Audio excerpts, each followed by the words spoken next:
Hey everyone, hope you're enjoying your Thursday so far. Um, well, as you know, this is just your daily instructional video to help you get through your lesson in case you don't join the Zoom meeting. Something I'm noticing real quick, I don't think many of you are checking the announcements. I post announcements almost daily. I really need you to be checking them because some of them are important, including the fact that a lot of people think they can get away with copying, pasting answers in my class. You cannot. Uh, Henceforth, or from now on, I will not. I will not warn you. You're just getting a zero. No questions. Anyways, so today's Thursday, and we are working on rhetoric still. Now, you're going to do your ReadWorks bell ringer, and then I want you to watch Mario Savio's Operation of the Machine. This is a speech given at a college university during the civil rights movement. Basically, some students were kicked off the university campus because they were African American, and this was right when the desegregation of schools was occurring.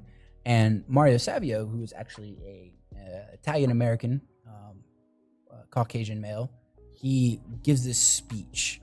In it, he talks about the operation of the machine, and he calls the school and the government they call it the machine.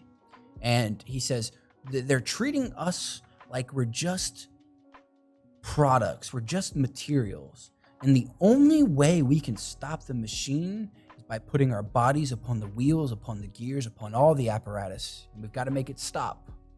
And this speech is just so passionate and powerful. I just wanted you to listen to it, give it a check, and see how it goes. See if you like it. And then you're going to do this "What is rhetoric" assignment. So if I open this up real quick, just to see, you're going to see what is the part of speech in the word rhetoric. Is it a noun, verb, adjective, adverb? You're just going to respond to that in your own words. Define rhetoric. Do not copy paste. Don't. It says in your own words. Put it in your own words. List a synonym, antonym, or similar words. So what's another word that's similar with rhetoric, or it's an antonym for rhetoric, or even a synonym? And find and post a source sentence from What is Rhetoric that contains the word rhetoric. Copy and paste it. So what you're going to do in order to answer all these questions is we're going to work on this reading assignment called What is Rhetoric? The last one is asking you to copy and paste something from this. So you're going to pull any sentence here that has the word rhetoric in it. So I'm going to read this aloud for you. Rhetoric is the study of effective speaking and writing, and the art of persuasion, and many other things. In its long and vigorous history, rhetoric has enjoyed many definitions, accommodated different purposes, and varied widely in what it included. And yet, for most of its history, it has maintained its fundamental character as a discipline for training students. 1, to perceive how language is at work orally and in writing, and 2, to become proficient in applying the resources of language in their own speaking and writing. Discerning how language is working in others or one's own writing and speaking, one must artificially divide form and content. What is being said and how this is said? Because rhetoric examines so attentively the how of language, the methods and means of communication, it has sometimes been discounted as something only concerned with style or appearances and not with the quality or content of communication. For many, such as Plato, rhetoric deals with the superficial at best, the deceptive at worst, mere rhetoric, when one might better attend to matters of substance, truth, or reason as attempted in dialect, or philosophy or religion. Rhetoric has sometimes lived down to its critics, but as set forth from antiquity, rhetoric was a comprehensive art just as much concerned with what one could say as much as how one might say it. Indeed, a basic premise for rhetoric is the indivisibility of means from meaning. How one says something conveys meanings as much as what one says. Rhetoric studies the effectiveness of language comprehensively, including its emotional impact, which is pathos, as much as its propositional content, logos. To see language and thought work together, however, we must artificially divide content and form. And I believe, if I'm not mistaken, that's all you have to read for that one. Let me go check. If not, I'll continue. So basically what it's saying is rhetoric is both what you read as well as how you read it. Yeah, that's basically all you have to read.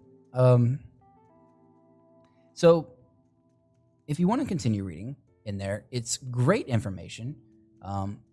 I want to look at content and form a little bit, and we can just read the annotated parts here.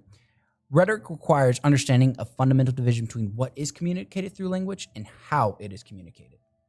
The divide between form and content is always an artificial and conditional one, since ultimately attempting to make this division reveals the fundamentally indivisible nature of what verbal expression and ideas.